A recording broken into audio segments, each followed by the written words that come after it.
कोई इंसान सच में मौत को मात दे सकता है?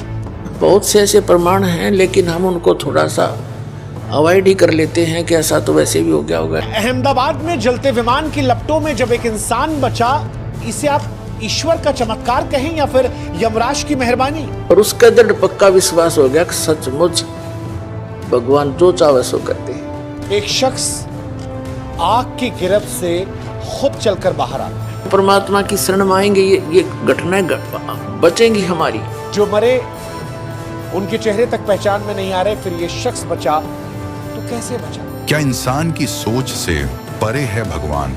आज इसी सवाल को विस्तार से क्लियर करने के लिए हम आपके बीच एक आध्यात्मिक जानकारी लेकर आए हैं। इस आध्यात्मिक जानकारी को आगे बढ़ाने के लिए हम आपको सबसे पहले शुभंकर मिश्रा जी की एक वीडियो क्लिप दिखाएंगे।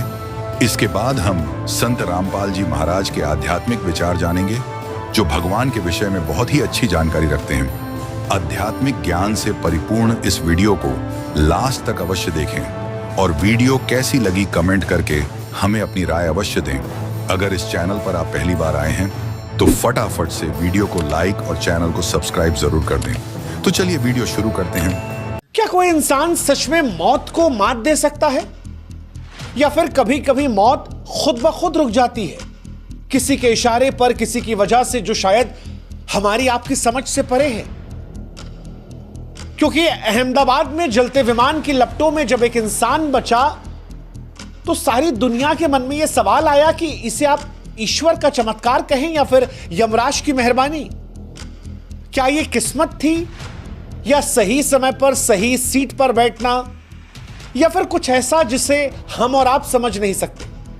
वैसे सच यही है कि जो कुछ हुआ है वो हम और आप नहीं समझ सकते, हमारी समझ से दूर है, यकीन से भारी है। क्योंकि सीट नंबर 11A अब एक सीट नहीं है, एक चमत्कार की कहानी है।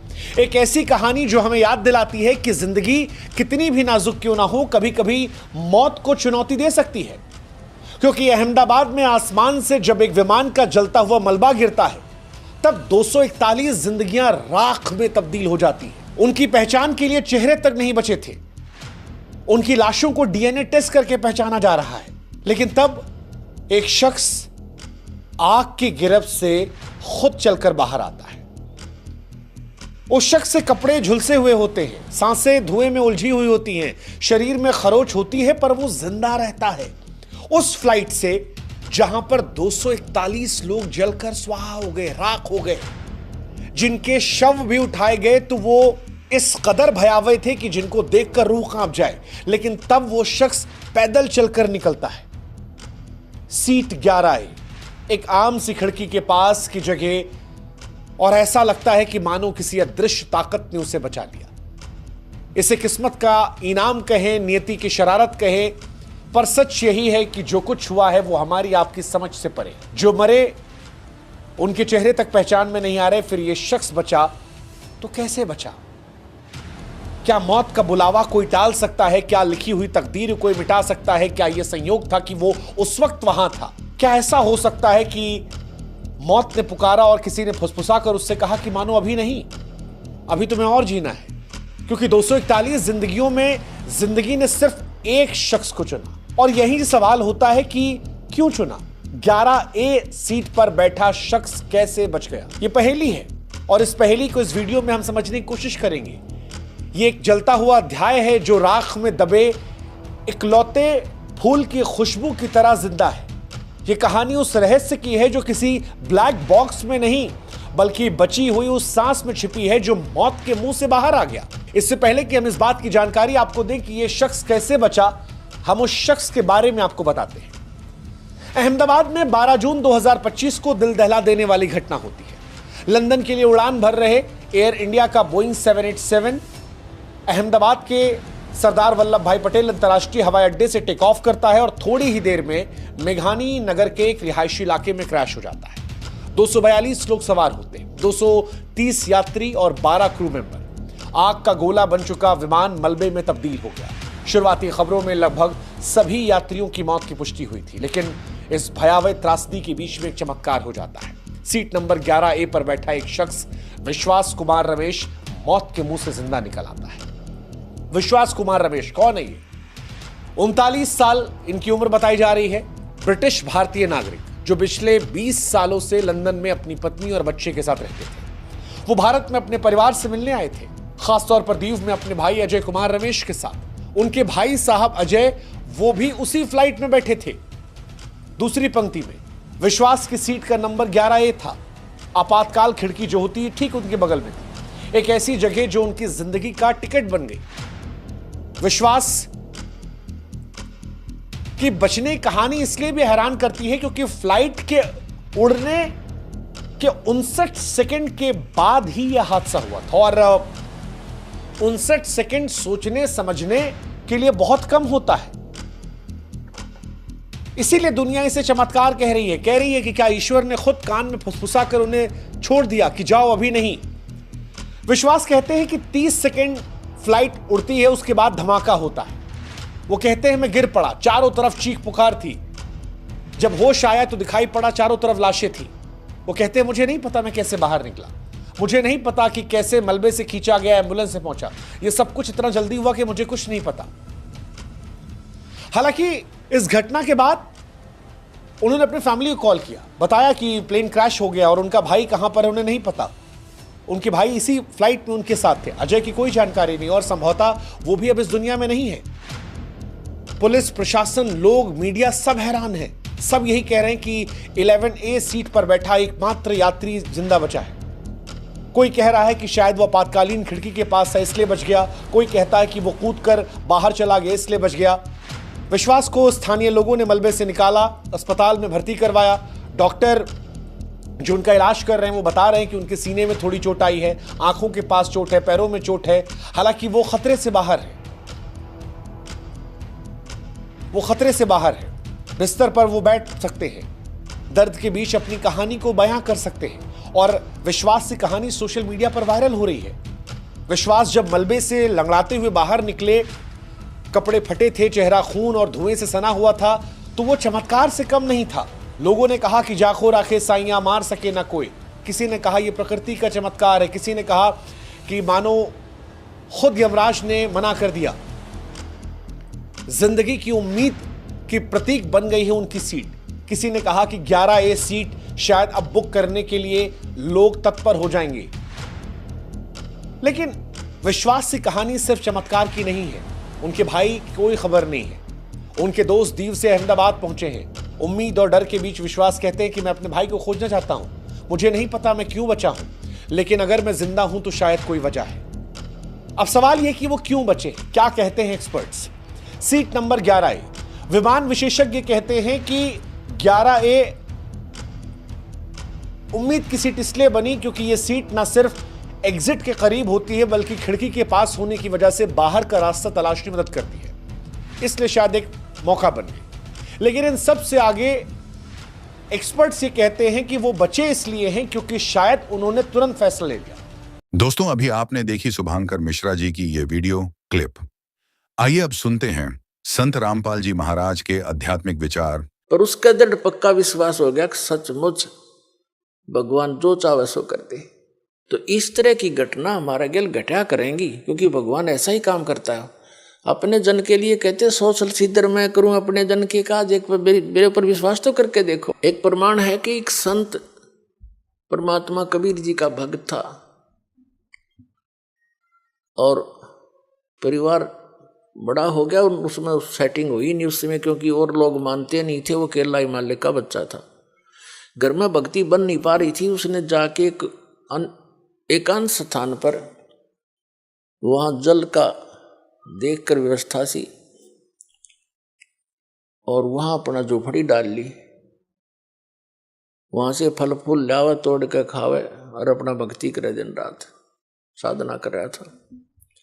एक दिन वो बीमार हो गया और उसने सिद्धांत सा बना रखा था कि पहले मैं मुंह धोऊं, हाथ पैर मुंह धो करके फिर अपना अन्य काम करूं, ऐसा नियम था उसका। जब तक वो हाथ पैर मुंह कुरला वगैरह ना कर लेता था तब तक उसने अपना नियम बना रखा था। बाकी जैसा भी, तो वो अन्य कार्य नहीं करता था, कुछ आहार भी नहीं करता था। वो एक बार बीमार हो गया चलने में असमर्थ हो गया और उसको नीचे जाकर के, काफी नीचे, पहाड़ से नीचे उतरकर ऐसे ऐसे घूमकर तालाब में जाना पड़ता था। वहां हाथ पैर मुंह धोता था, स्नान करता था, प्रतिदिन का उसका कार्य था। उस दिन वो ऐसा नहीं कर पाया तो उसने बहुत चिंता बनी और कसक के साथ मालिक को याद किया, है परमात्मा, आज तक आपने इस दास को कभी भी ऐसे नहीं रहने दिया, आज मैं विवश हो गया और मैं हाथ पैर मुंह नहीं धो सकता, मैं कुछ खाऊं भी नहीं गा। ये सोचकर उसने दृढ़ निश्चय करके अपना लेट गया। एक दिन बीता, 2 दिन बीता, 3 दिन, तीसरे दिन देखा परमात्मा ने कि शायद ये अट्ठी आदमी पर भगत सच्चा है। बाकी इस तरह की आंट लानी नहीं सी ये भगत ने। फिर भी क्या किया मालिक ने, इतनी वर्षा कर दी, इतना पानी बरसा दिया, कुछ ही समय में पूरी पृथ्वी पर जल हो गया। अब वहां जल तभी पहुंच सकता था जब पूरी पृथ्वी पर 200, 300 फुट पानी खड़ा हो जाए। वो जहां उसकी झोंपड़ी थी पहाड़ के किनारे के ऊपर, वहां तक जल जब जा सके था उसके, और वो उठ के चल नहीं सकता, तो सब जगह भर दिया, कति फुल कर दिया। पानी उसकी झोंपड़ी के पास आकर किनारे पर डट गया जिससे उसके हाथ जा सके। उसने देखा हो भगवान ने बड़ी दया करी, हाथ पर मुंह धोया, कुछ खाया पिया। खाने पीने के बाद उसकी चेतना ठीक हुई, उसने देखा सारा जल ही जल। बोले फिर वो रोने लग गया दूसरी तरफ से, भगवान मुझ नीच के कारण सारी दुनिया मर गई, हे परमात्मा मैं पाप का भागी बन गया दाता, अब मुझे जिया नहीं जागा, ये पाप देखा नहीं जागा। फिर वो दूसरी तरफ से रोने लग गया। 2 सेकंड के बाद परमात्मा ने क्या कर दिया, एज इट इज, जो जहां भी काम कर रहा था, जैसे परिवार था, न्यू का न्यू, और पानी के आसपास की तो निशान भी नहीं, और वो छक्या बैठा।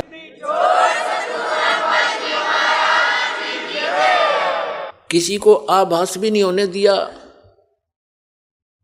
और उसका पेट भर दिया। तब आकाशवाणी करी के भक्त, दारी मेरे संत की मोह से मिले ना अंश, और भला बुरा बाँचे नहीं। ये बकवाद इस तरह की आठ अडांस लावा नहीं, सोई हमारा वंश। अब उसके माध्यम से अन्य को भी शिक्षा दी परमात्मा ने कि ठीक है, जो मेरा भक्त धारणा कर लेगा उसके लिए मैं कुछ भी कर सकता हूं, पर थोड़ा बहुत सोच समझ कर डिसीजन लेना चाहिए तुम्हें। तो क्या बताते हैं आदरणीय गरीबदास साहिब जी अपने कबीर परमात्मा के विषय में बताते हैं कि मौला थल से जल करे और जल से थल कर देत, और साहेब तेरी साहेबी अब श्याम कहूं सवेत।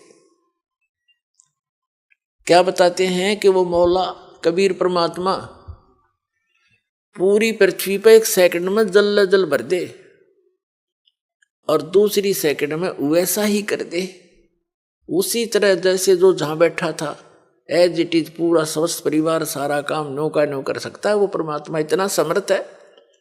फिर कहते हैं कि हे साहेब तेरी साहेबी, हे परमात्मा आपकी लीला को अब श्याम कहूं सवेत।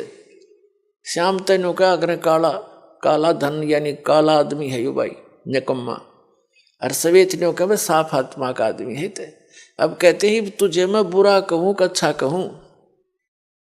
कहते हैं मौला थल से जल करे और जल से फिर थल कर देत, फिर उसा कर दिया उसने सब कुछ मिटा दिया और फिर जो का त्यों बना दिया। नो कहे साहेब तेरी साहेबी, हे परमात्मा तेरी लीला ने इब काली कहूं सफेद, तने बुरा बताऊं का अच्छा। यानी ये परमात्मा वो समर्थ है कि तू गलत कर ही नहीं सकता। अगर तेरे पर कोई निश्चय करके रहता है तो 100 आपत्तियां आती दिखेंगी, ऐसे फेंक देगा ठाक है कि तो खोज ही नहीं मिलेंगी।